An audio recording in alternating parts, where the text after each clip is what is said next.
বাংলায় ফের শীতের আমেজ। ফের কথাটা কেন বলছি, কারণ বিগত কয়েক সপ্তাহে সেই অর্থে ঠান্ডা ঠান্ডা ভাব কিন্তু ছিল না। তবে ওয়েদার অফিস বলছে আবহাওয়ার খেলা কিন্তু ঘুরছে।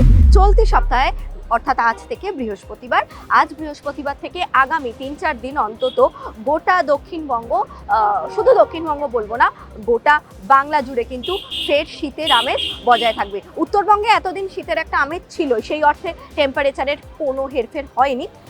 তবে দক্ষিণবঙ্গে কিন্তু টেম্পারেচার ধীরে ধীরে বাড়ছিল। তবে ওয়েদার অফিস বলছে আজ থেকে তাপমাত্রা খানিকটা কমবে।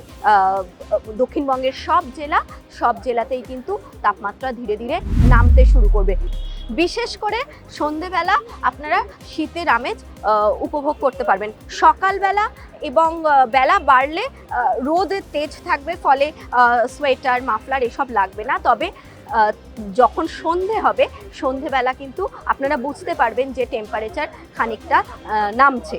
এর পাশাপাশি দক্ষিণবঙ্গ এবং উত্তরবঙ্গ সব জায়গাতেই কিন্তু ঘন কুয়াশার একটা সতর্কবার্তা জারি করেছে আলিপুর আবহাওয়া অফিস।